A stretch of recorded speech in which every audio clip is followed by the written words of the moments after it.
Hello my fellow kin, welcome back to the channel and welcome to another tournament recap. In this video we'll be taking a look at the most recent RTT I attended this past weekend, where I took home a second place victory for the leagues of Votann. Alright, so going into this event I had two real goals. The first one was more of a I'd be very happy if this happened goal, which was to go 2-1, and my second goal, which was actually something that I felt was more in my control and more manageable, more realistic in this case, was trying to achieve at least 50 VP in each game. I fell a little bit short of this last time when I was at my first event, so this time I really wanted to make sure I get this done. The tournament I attended for this week's video is the High Rollers 40k FDB Store Championship Qualifier, a series of 8 or so tournaments that are going to be held consecutively over the course of the year, which in the end result in a certain number of qualifiers being invited to a championship event. The list in today's episode was piloted by me, and I came second place out of 11 players, taking home a 2-win, 0-draw, 1-loss score. Now, as you may notice, there were 11 players, meaning we were an odd number. Somebody unfortunately did have to drop out the day of the event, resulting in us having to introduce a bye. So whoever had to take the second round out was going to just receive a reimbursement on their tickets. A bit unfortunate, but these things do happen. Now for the actual matchups I faced, I had Votann 83 at CSM at 50 for game 1, Votann at 65 to Tyranids at 82 for game 2, and then Votann at 37 versus Blood Angels at 32 for game 3. So a bit of a low scoring game for round 3, but we'll take a detailed look at all of these matchups in just a moment. But before that, we'll take a quick look at the list. So I made some slight changes here compared to my first event, and that's namely because the Jaeger models came out, and with their new rules, of course, so I want to throw them into the list and try them out, and I do absolutely love them. I think it's a staple going forward in each one of my lists. They provide a lot of native utility, just being able to infiltrate. The first thing I ask my opponent is, hey, do you have an infiltrator? Okay, I'm going to deploy first, if I want to roll off for defender. So they are really useful, just baseline, being able to ensure that you get to be in a position you want to, so you get to block out their infiltrators, and it also allows you to scout and return. It allows you to stage properly with your other units, because you don't really have to worry about something getting in their face turn 1, maybe just tagging your vehicles or just denying you movement. It just gives you more breathing room. So I really like 10. It felt good. I don't think I would need more than that. In any one of my games that I've played with them so far, I have about 7 reps in with this list, and I don't think I actually need more, but maybe that will change, as we'll discuss towards the end of the video. The rest of it is relatively the same. I have an Ioneer champion with Appraising Glare and a Mass Hammer. I have another Ioneer champion with Grim Demeanor. I then have 10 Hearthkin Warriors and another squad of 10 Hearthkin Warriors. These guys are still running the High-Las rifle and the Magna. I'm probably going to drop the High-Las. It's about 6 games now. It just does absolutely nothing. And I'd probably just prefer to have more of the anti-infantry guns. I forgot what it's called. It's the Kill Team extension kit, which provides that weapon. I don't think it makes a crazy big difference, but hey, you know, why not? If the High-Las is going to do nothing, at least I could increase the efficiency by 0.5 or something. Next up, we have 5 Chthonian Berserks. So these guys are running the Mauls, and they're running the grenade launcher, of course, which comes for free. We then have the meat of the list, which is 3 squads of 5 Ioneer Hearthguard. So they're all identical in loadouts. The only discrepancy is the crest that I'm running on the units. So the first squad is going to have a teleport crest, and it's going to be accompanied by the Ioneer champion that has Appraising Glare. And then we're going to also have the Ioneer champion with Grim Demeanor lead another 5-man squad that has a Weaver Field inside of a land fortress. The last squad of 5 that does not have a leader has Weaver Field again and is going to be inside of the other land fortress. So this one is unaccompanied by a leader. And the reason for that is that this is where I got my 80 points to fit the Jaegers in. I dropped my 3rd Ioneer champion who had Wayfarer's Grace, so that I was able to free up enough points to get those Jaegers inside. As much as I love having an extra champion, as we covered in last week's unit analysis video, for the insane amount of value that they provide to your list and your economy as a whole, I do think the trade-off was worth it. I didn't necessarily feel like I needed the other champion for the squad. This one now becomes more of a trading piece. I just pop it out and it's really here to shoot. If it gets into melee, it kind of doesn't kill anything, which sucks, because they are a little inconsistent, the Hearthguard, with their weaker number of attacks. but I do think the trade-off was still worth it in the end. If there was a way to fit a 30 champion, I would 100% take it, because the native -1 to be wounded, the reroll charges, the extra damage you get on the charge and inside of combat as well, I think adds a ton of value to your list design. But for now, we're going to try keeping things like this. I then have 3 Sagittars, and the way I'm splitting this up is I put 5 warriors from the first squad inside of one, 5 from the other squad inside of another, and then I have 5 berserks inside of the third. So I keep 1 unit of warriors starting on my home objective, and the reason for this is to sticky it, and I know that sticking an objective turn 1 probably not entirely necessary, but I'm only running 2 squads of 3 bikes. And this is the reason why I decided to keep them there, is because it gives me that extra range of screen in my home field objective. If I had an extra squad of bikes somehow in the list, then an argument could be made that I don't need to have the battle line units starting in my deployment zone, well, inside of my home objective. But I do think in this case it's worth it. Why not? They just stay there, they screen for me, they replace one of the bikes in this case, they provide sticky objective. So I keep them there. The other 5 that's remaining depends on the matchup that I'm in.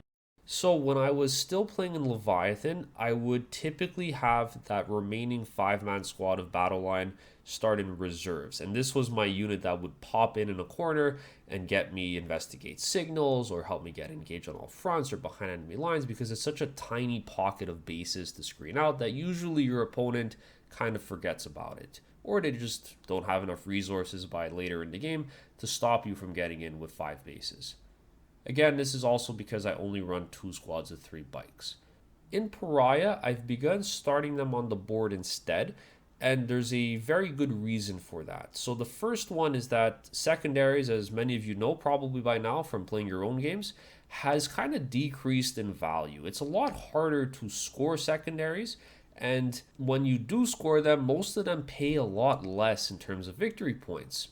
Primary, on the other hand, has become significantly more impactful and important because of this.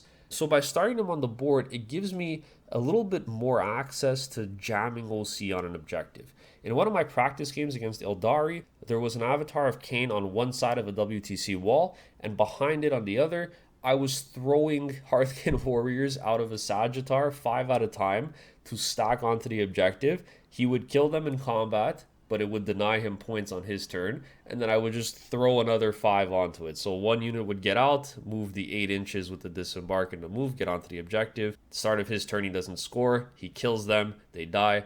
My turn, the next squad that had previously moved into the Sagittar gets out, moves onto the objective, and denies. I did that for 2 turns, and it won me the game. So I do think there's a lot of value starting them on the board now. It also really helps to screen against aggressive armies. You have 5 extra bodies that kind of just build a shield wall around the rest of your impactful units, closer to your DZ, so that nothing could really touch and get through to your mech stuffs like your Sagittars or your land fortresses. So I do think there's a ton of value. I love the feel of having 20 warriors on the board, so 4 squads of 5. This is a staple. It's not going anywhere for me. I got a little bit ahead by mentioning the Pioneers, but I am only running 2 squads of 3 Pioneers. I don't really have the space to fit a 3rd squad in. And to be completely honest with you, in the games I've played so far, about 7 in Pariah, I haven't really felt like I needed the extra one. They are fast, they do have OC, they go up and down, but the up and down has kind of lost a little bit of value because you're no longer really going for so many secondaries that require you to come in from reserves on the edge of the table. It could be helpful, and I do think that there's a ton of value in that. I do think 3 sets of 3 Pioneers in the list gives you way more flexibility to be able to do these kinds of things and just basically guarantee that you have more board presence. But I do think for now, 2 sets of 3 seems to be enough. I'll typically start them in my DZ towards the back, and they're just acting as a screen for 2 or 3 turns, and then towards the end of the game, this is when they pop up. So I'm not using these as trading pieces.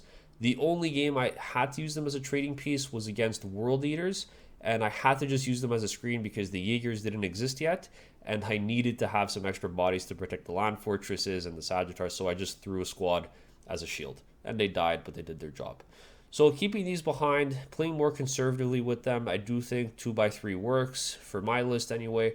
If I had an extra squad of 3, sure, it's more flexible, but I didn't really feel like I needed it in any of my games. We then have 3 Sagittars. These are running the Hylazes, and as I just described, they're going to be holding for transport the Hearthkin Warriors and the Chthonian Berserks. The Sagittars, they are, it's a love-hate relationship with the Sagittars. So they've been good and they've been very naughty. It's really nice wounding things on 2 if they're double judged. Most vehicles, for example, are monsters, right? Something is toughness 10 or toughness 11 if you're playing against Tyranids. It's great. You're wounding it on 2s. It's awesome. The problem with the Sagittar is that if you spike on your hit roll and you get sustained hits D3, you are guaranteed to roll 1s, either the wound roll or the damage roll. It's a law of the universe. Every time I get sustained hits, there's a 1 in either the wound or the damage. Nothing. So it's pitiful. And I think that this is the biggest problem with them, is that they're very inconsistent. They're a threat that your opponent has to respect. They have to respect it. They can't ignore the Sagittar because it could pop off. And I think that's what I like about them, is that they pose more of a theoretical threat, which could take reality, but oftentimes just stays at theoretical. And it's mind games, your opponent plays around it. So I think keeping some number of Sagittars in the list is fine. And I'd be more than happy to drop down to 2 and make a couple other changes to include a 3rd Hecaton Land Fortress, which we'll talk more about towards the end of the video. But for now, the last thing in my list are 2 Hecaton Land Fortresses, and they're of course running the optimal loadout of SP Conversion Beamers and Twin Bolt Cannons with a Panspectral Scanner to ignore cover. These are probably MVP for me in every game. Just with 2, these things do not die. It takes an entire turn of my opponent shooting half their army into this to maybe kill it. They are extremely durable at 225 points. They're 16 wounds, toughness 12, 2-up base save. You have access to cover, access to armor, contempt. They're also kind of consistent with their shooting, which is something that Votann generally lack.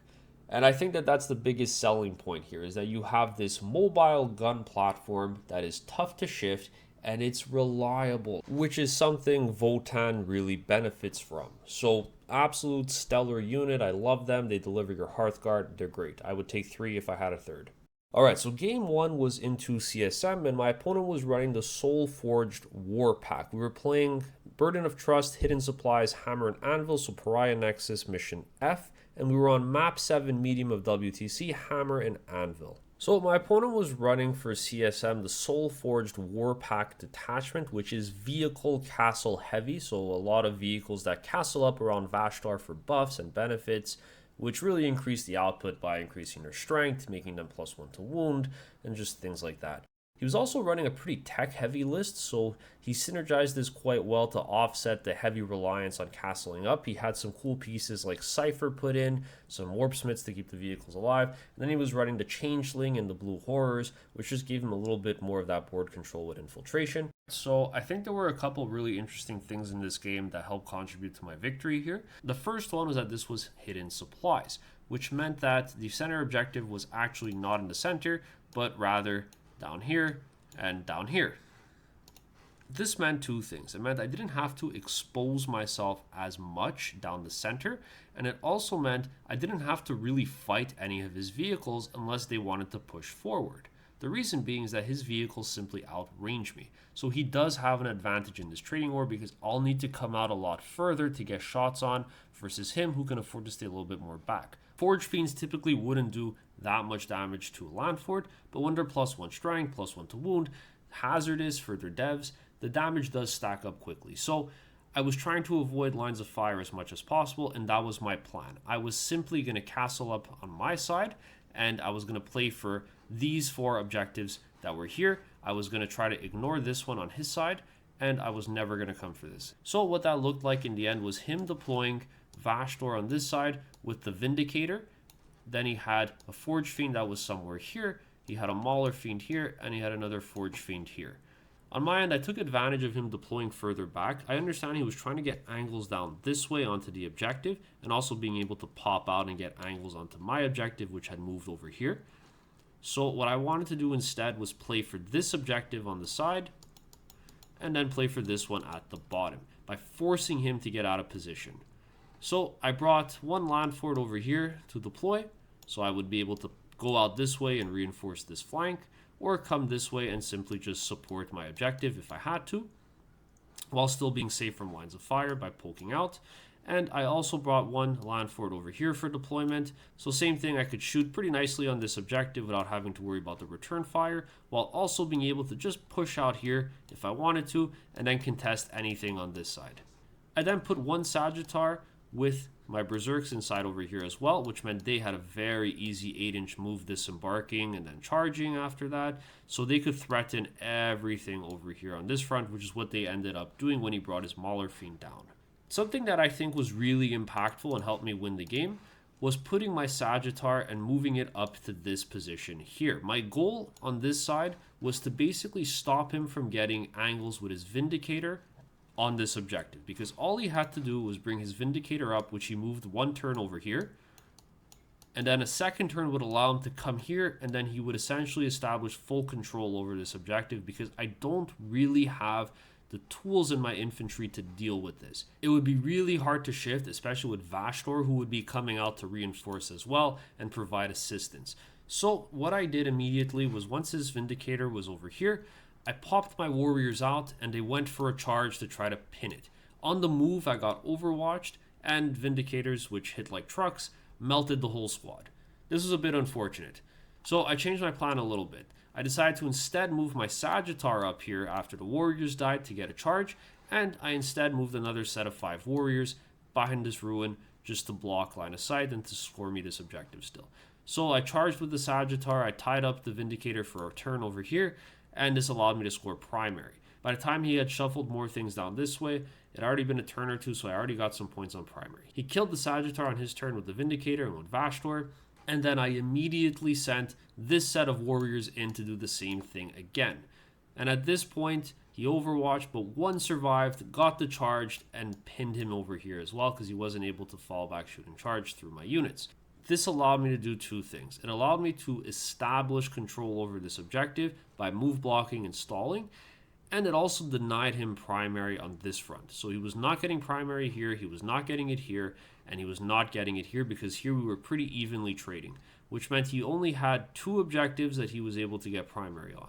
This one here, I eventually ended up throwing some small things onto it. I think it was a Sagittar, or it was one squad of warriors, or it might have even been the Jaegers who survived. And because he only had Cypher and the Changeling that were in range of the objective marker, it was very easy to auto-see him and deny him some extra primary for a turn or two at the end of the game. My opponent was a fantastic person to play against. Probably one of the nicest people I ever played against in my entire life. Absolute gentleman and stellar sportsmanship. So thanks again for the great game. Alright, so game 2 was into Tyranids. This is the opponent I had played against a couple of times already. I lost to him pretty badly in the first tournament when he was playing Crusher Stampede. And then I did play him in a practice match against Crusher Stampede again, and I won that one. So this was a complete twist when he decided to show up with Assimilation Swarm today. So the map we were playing on was map 2, Medium Crucible of Battle, and we were doing Terraform and Stalwarts, which didn't really have too much of an impact in this one. Okay, so in this game, I think there were 3 big mistakes I made which costed me the game. The first one was my deployment of the Jaegers. So just to show you what things looked like a little bit, my opponent had one big squad of his Hive Guard and the Hive Tyrant over here, and then he had his Haruspex, which was over here, ready to just run up and contest this objective from me. On my side, I staged towards the mill, so I had a land fort that was ready to just slide up this way along the wall, because the center was really difficult to get lines of fire on because of how these crates were positioned. On this side, I had another land fort that was over here, I believe, who was ready to come contest this objective. I had some Sagittars that were back here as well, and then my bikes were kind of just chilling in the back, screening out for his Lictor, something like that. So what happened this game was I deployed my Jaegers over here. So I put them behind this wall, and I think this was a big mistake. What I should have done was deployed them over here. I was trying to keep them safe because I didn't want them to die, but their goal is to die. So I think what I had to do, I wanted to move block, basically. I wanted to stall him from getting onto this objective. So I ended up getting like my bikes up with a scout, my Sagittar with a scout, and like I was ready to contest this objective. I had some stuff. I had 5 warriors that were over here, and I had the Jaegers that were here, and then the bikes were like back here or something. So on his turn, he brings everything out. He brings the Hive Guard out this way, behind the Haruspecs. He brings the Haruspecs out this way, and I had no screen that was here on the objective to block. I did do a reactive move when he moved in because I realized at that point, oh man, I definitely should have move blocked this. So here I did a reactive move, which took me out over here. But the problem with this is that he charged both units into my Jaegers, obviously killed them with the Hive Guard, which activated first, and then the Haruspecs consolidated within 4 inches of my my warriors in the back. So he got in, activated, and killed them all. So right off the bat, I lost 2 resources for mission play. Right off the bat. My bikes were safe, they didn't get in, but at this point he has a Haruspecs on this objective with the Hive Tyrant and Hive Guard. And I couldn't believe this. The Tyrant Guard are toughness 8. That's crazy. 4 wounds, toughness 8. That like hurts so much. In terms of judgment tokens, I put 2 on the Tyrant Guard, and I put 2 on the Haruspecs. Then I put 2 on the other set of Tyrant Guard, which I believe were over here if I remember. And then I put 2 on the Tyrannofex, the big guy with the anti-tank gun, which was chilling somewhere here.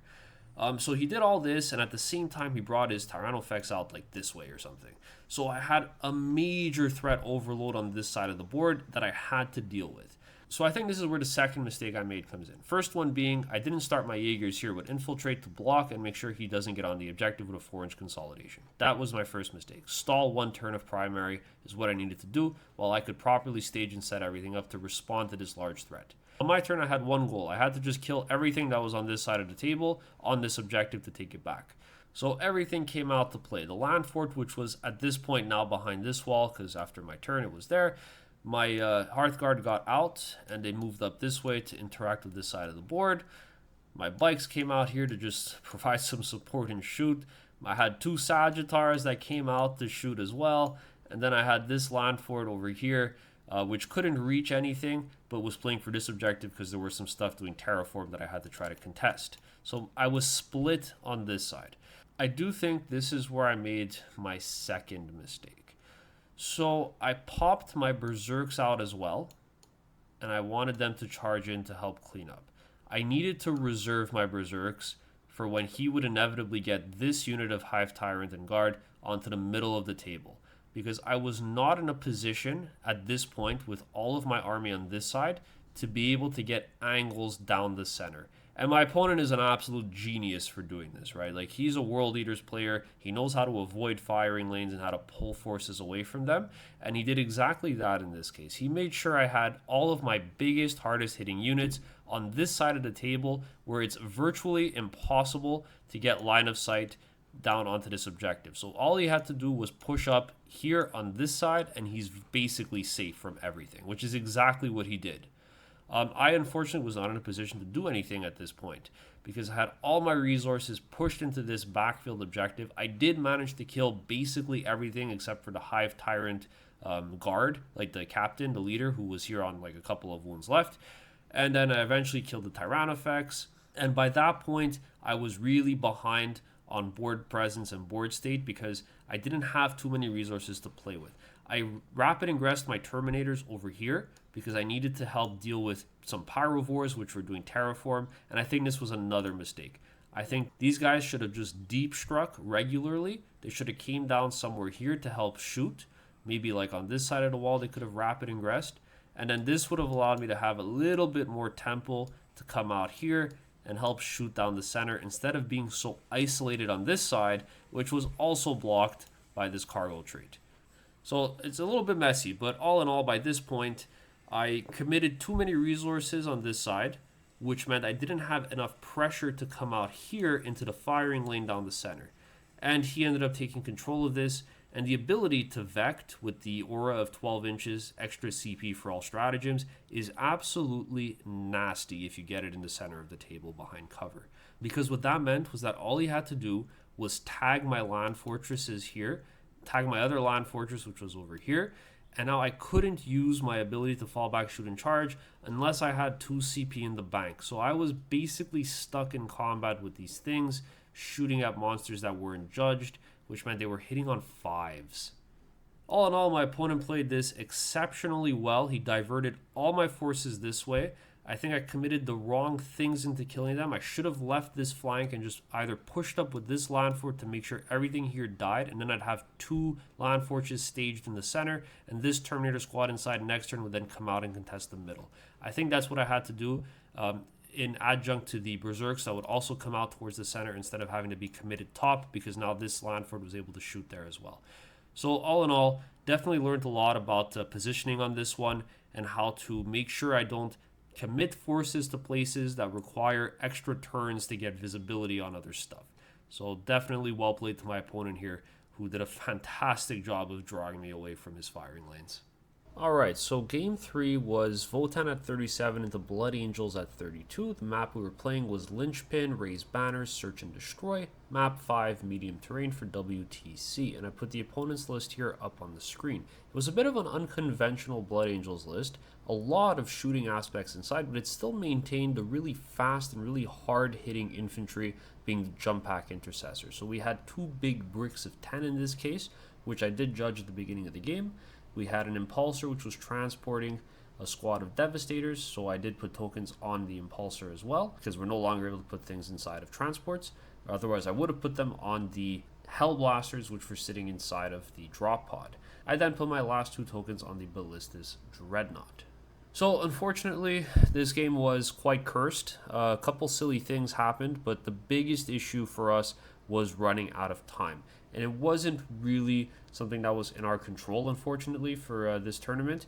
We sadly began the game with a 30-minute or so deficit, which resulted in us having to end the game at the bottom of round 3, which was the very start of my turn as I was going second. So literally just scored my primary, didn't even draw secondaries, and we were wrapping up out the door. So the primary reason for the time sink here was that round 2 ended about 10 to 15 minutes later than it was scheduled. A lot of tables hadn't yet finished their games, ours included, so to compensate for this, the expectation was that everyone would set up the map on their current table once they're done their game for the next set of people that are coming to play on that table, before they move on to their next assigned game. When I got to my table, it had unfortunately not been set up by the previous players, so with the time that it took for me to pack up my stuff, set up a table, take apart another table, and reset up a new mission again, we started with 30 minutes or so of time that was already lost just going into deployment. It's not a crazy big deal. I do think that with the nature of the armies, one being very hyper aggressive, the other one being very reactive hyper shooting, there was probably one more round of play needed to solidify the talking out stage, in my opinion. But it did mean that we unfortunately had to just cut the game on the dot for event closing, and we didn't really get the time to actually see the rest of the game come to fruition. I do still think there was a bit of a game here to be had. We had both basically overexposed ourselves at this point. Like I said, hyper-aggressive army for melee and one that's very good at shooting. So we clashed, and there were very sparse and few resources left on both sides. So I do think there was still a game here. My biggest advantage, however, was that I was going second. I was playing a very fast army as well. I still had both units of bikes. I had 2 Sagittars that were alive. I had a land fort that was up still. And I do think I was in a position, because I was second, at the end of the game, of course, to have that advantage of just walking onto an objective to close the game off. But it would have been really fun to see how the rest of the game played out, because you never do know. Things could swing one way or the other. Alright, so just a quick summary to highlight some of the key things I think that went on in this game. And like I said, some stuff was pretty cursed, which I'll show you in a bit here. So the start of the game, I judged, of course, the 2 jump pack intercessor bricks. I judged the Ballistus Dreadnought. And then I judged the Impulsor, which was transporting the Devastators. So in terms of deployment, how it looked for the main stuff, my opponent had staged his Impulsor, I think, was over here, something like this. His Ballistus Dreadnought was like over here, like this. Then he had his Invictor, which was coming out this way. He had some jump pack intercessors, which were, I believe, over here, something like that. And the other unit was like over here. And then he had a 10-man brick of intercessors, which were chilling, something like this. So on my side, I deployed pretty conservatively for search and destroy. I had my bikes over here. I had some bikes over here. 5 guys on this objective. I put Sagittar here with the Berserks. So the Berserk was like ready there to pop out.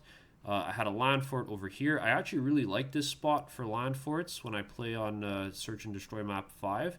I think it's pretty good because you get a nice solid entry to this footprint. You could be wholly within and you get a really nice firing lane down the middle. I then had another Sagittar, which was, I think it was like over here or like behind this wall, and another Sagittar, which was up here on this side. So the game starts, and the biggest things here that happened right out of the gate was my opponent got first turn. He started the stage, he brought his Ballistas up this way, he brought his Impulsor up around this way, started pushing out with his Death Company jump packs here, did like that, towards the middle, and started bringing things out this way like that with his intercessors. On my turn, I was able to get some shots on the Ballistas here, which was now visible because he was wholly within the ruin. And I popped out with my land fort because I felt pretty safe that I was not going to get shot by his Predator, which was over here, which was the case. And we ended up killing the Ballistas with 1 land fort and 1 Sagittar, which was over here, popping out to shoot. So we picked that one up pretty reliably, which was great. I got a nice early boost to my CP. Things got a little bit silly on this side. So I did make a big mistake. I didn't screen properly when I started to expand towards this objective. So I brought my Sagittar up here. I brought a land fort up here as well behind this. So I was ready to just pop out and have a firing lane down. What I should have done was bring my bikes up and probably do an advance to try to screen out 9 inches on this side. I was fully expecting him to come with his drop pod on the middle to reinforce more of as a reactive move to me being aggressive, but instead he ended up deploying them over here, and I couldn't really respond to it in time. So he came down over there, he brought his Inceptors down over here on top of the ruin, and he started just shooting me with everything he had. And they did a lot of damage. So it took his whole army, but down to the very last grenade and the very last shot on plasma, he did kill my land fort, which popped my Terminators out over here. And they were kind of isolated now at this point. So this took me by surprise, and it could have completely have been avoided had I just moved my bikes up and just advanced them to screen 9 inches. That was a big mistake. I underestimated the shooting power of the Hellblasters that were coming out of the drop pod to shoot, and I do think that that was very impactful. So, very easy mistake that I could have solved. Just bring the bikes out, readjust some stuff over here by shuffling, and then just ensure I have a nice clean screen all the way through. Towards the middle, things also got a little bit silly here. I got marked for death at one point. I think it was round 2. Yeah, round 2 I drew marked for death, and he was pretty exposed with a bunch of stuff. And he picked his Impulsor to be marked, which was over here. He picked his Intercessor squad to be marked, and then he picked like something hidden in the back. So I actually felt kind of confident that I'd be able to kill at least one of these things. I had 3 Sagittars that were like in this area. I had like bikes, and then I had, or I might have lost 1 Sagittar, but I had at least 2 Sagittars that were in this area. I had the bikes that could come out. I had some warriors that were here, and they all had visibility on the Impulsor. And then on this front, I had access to my Terminators, which had done a rapid ingress over here. And I had some that were inside of this vehicle that were still waiting inside. So I said, okay, great. You know, it's my turn. I'm just going to walk these guys out. There's so much devastation happening everywhere. It's pretty safe. He can't get angles on me from Terminators on this side with his Hellblasters. And if I pop his Impulsor, then I'm safe from the Devastators that are inside as well. So walked my Terminators out this way, full line of sight on the Intercessor squad. I'm like, great, easy, I'll be able to kill these no problem with sustained hits. Then over here, bring the Sagis up like this, bring the Warriors up like this, shoot everything into the Impulsor, somehow leave it on 2 wounds. Alright, not the end of the world, a little bit disappointing, but not the end of the world. I still have marked for death over here. I know marked for death is kind of a trap, but at this point in the game, everything is in my face. I figured I'd keep it. Surely I'll kill one of them. So I bring the Terminators out, pop sustained hits, shoot everything into the squad. I leave like 4 guys alive or something. Great. So I charge in over here. and I pick up only 3 more intercessors with a full unit of terminators charging into combat. I was really discouraged at this point. So I left 1 intercessor alive, and then at that point he was able to just clean me out with his jump pack assault intercessors, obviously. And then he consolidated this 1 single intercessor that survived just enough to get onto this objective and score primary on his turn. So that was really, really devastating for me. So well played on him for polling it in such a way that if 1 would survive, he'd be able to get on. I really didn't think 1 would survive. I don't think 1 should have, but these things do happen. So well played for him on that front. Over here, this is why I think there was still a game. So he did have good pressure, but I was still holding 1 land fort back. I had 5 more Terminators. I had some Termies here. I had a bunch of Sagittars. I had 2 squads of bikes. So I did have a lot of mission play still left, and a lot of things that are very good into Marine bodies. But he also was very exposed as well. And he had run out of a lot of resources that were key in this matchup, I think, early game. So his intercessors over here took a beating from my berserks, which only killed like half of an intercessor squad, which is pretty close to average and a little bit disappointing when I did the math after. There were very few resources here that weren't depleted. And then on this side, he all-ined with his jump pack intercessors down this way into my Hecaton.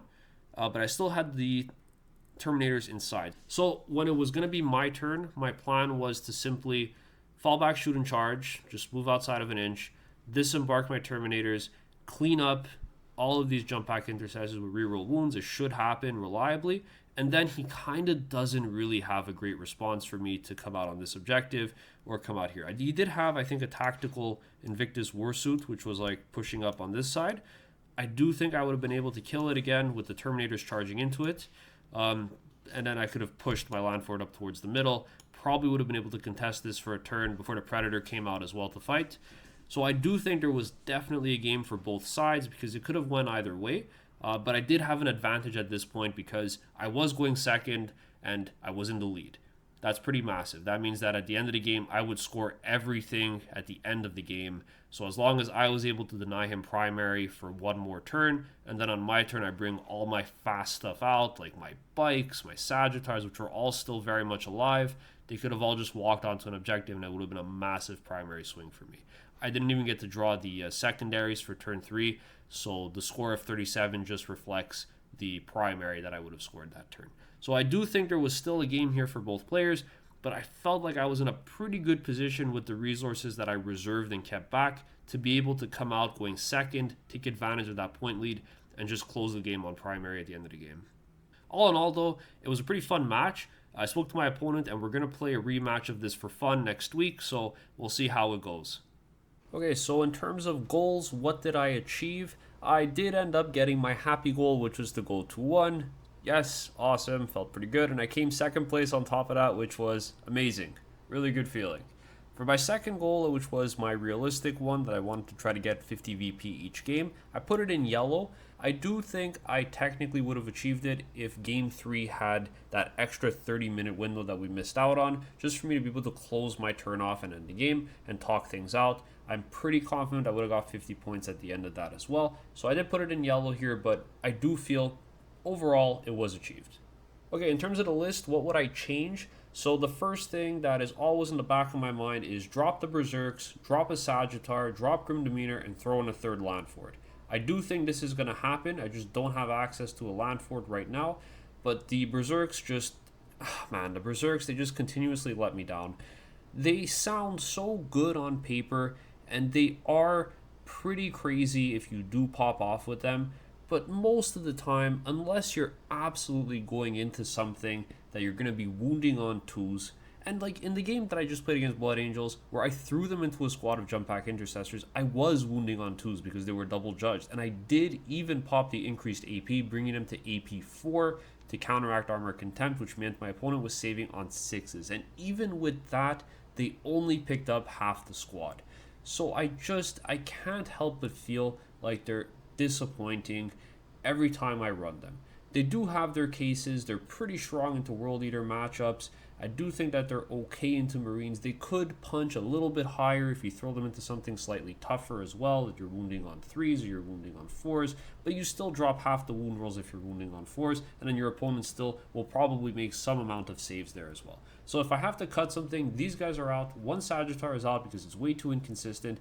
Grim Demeanor's gone because it hasn't come up in the past 10 games I've used it. I do think it's nice to have if you have the spare points, but it just hasn't come up. I haven't played against C'tans in a really long time. And honestly, 5 Heartthread coming out of a Landfort, reroll wound sustained hits into a double judge C'tan, kill the C'tan in shooting.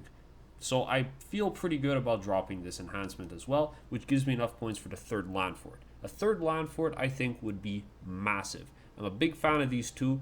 They're almost always the MVPs, them and the Hearthkin Warriors, 4 squads of 5 for that mission play. But the Land Fortresses themselves for primary, and also just for getting access to firing lanes and just trying to dominate the battlefield, I think are fantastic units to take, and I would want to have another one. I just need a little bit more of a reliable shooting output. I think back on all these games, and this is the one thing that I wish I had more of, just a little bit more reliability in my shooting. I don't want to have the Sagittar's D6 Casino close down on me when I need it most. I absolutely need the reliability and the damage. So I do think that's going to be the only change I make. When I do get access to a 3rd Landfort, we'll be dropping the Sagittar, dropping the Berserks, and dropping Grim Demeanor, bringing in a Land Fortress. Okay guys, a bit of a long one here, but I want to try this new format out where I really take some time to break each one of my matches down and show you guys in great detail with that overhead whiteboard view. Let me know what you guys think about it. Did you find it helpful? Did you learn anything? What do you think about the games I played today? Would you have done something different? Let me know in the comments down below. I look forward to reading your replies. As always, thanks so much for watching, and I'll catch you all in the next one.